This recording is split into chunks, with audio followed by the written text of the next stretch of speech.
ఉన్నారండి అందరూ? నేనైతే మస్తున్నా. ఇంకా ఇదైతే మేము ఇటు వచ్చేటప్పుడు చుట్టి అయిపోయి రిటర్న్ డ్యూటీకి వచ్చేటప్పుడు వీడియో అనమాట. నేను మ్యాక్సిమం ఎక్కువగా జర్నీ వీడియోస్ అయితే పెట్టాను. ఎందుకు అంటే మా ఆయన చెప్పారనమాట, పెట్టొద్దు అని. ఇట్లాంటివి పెట్టకపోవడం మంచిది. ఇప్పుడు ఏం ప్రాబ్లం అవ్వకపోయినా ఫ్యూచర్లో మేబీ ఏదైనా ప్రాబ్లం అవ్వచ్చు, అందుకని పెట్టకు, తీయకు. ఇంకా చాలా వీడియోస్ ఉన్నాయి కదా ఇంట్లో, అట్లా వీడియోస్ తీసుకొని పెట్టుకోగానే మనం జర్నీ చేసే వీడియోస్ అయితే తీయద్దు అని చెప్పారు. ఇంకా మా ఆయన చెప్పారు కాబట్టి నేను కూడా విని వీడియోస్ అయితే తీయలేదన్నమాట.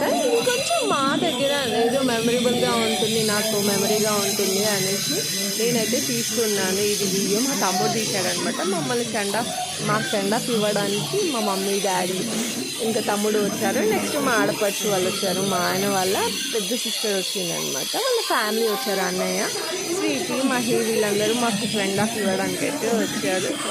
మా అమ్మ ఫేస్లోనైతే అస్సలు హ్యాపీనెస్ అయితే లేదు. ఎందుకంటే మేము పోతున్నాం కదా, నేను పోతున్నాను బాధ కన్నా నా మనవరాళ్ళు ఇట్లా వెళ్ళిపోతున్నారు అనే బాధ ఎక్కువ అనమాట మా అమ్మ ఫేస్లో.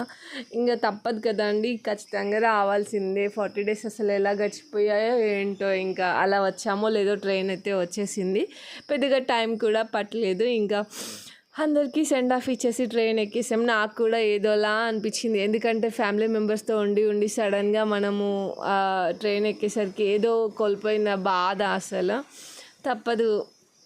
ఇంకా కాసేపటికైతే కాసేపటికి కాదండి, ఈసారి వచ్చిన తర్వాత ఒక 10 days వరకు కూడా మూడు ఎందుకు అస్సలు బాగాలేదనమాట. 10 days వరకు అట్లా కొంచెం సెట్ అయిపోయింది. ఇంకా ఇప్పుడు ఓకే, నార్మల్ అయిపోయింది అనమాట. ఇంకా ట్రైన్లో అయితే మా పిల్లల రచ్చ అంతా ఇంత కాదండి. పిల్లలు అసలు అమ్మో, పిల్లలు కాదు వీళ్ళు, అసలు పిడుగులు అనమాట.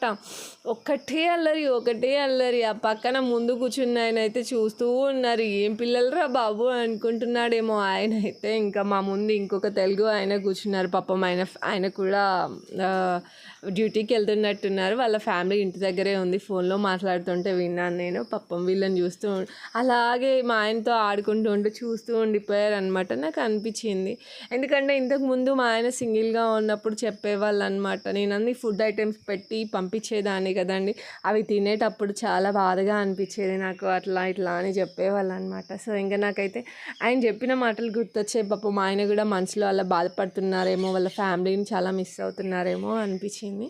సో మా జర్నీ అయితే ఇట్లా చాలా సాఫీగా, జాలీగా అయితే జరిగిందనమాట.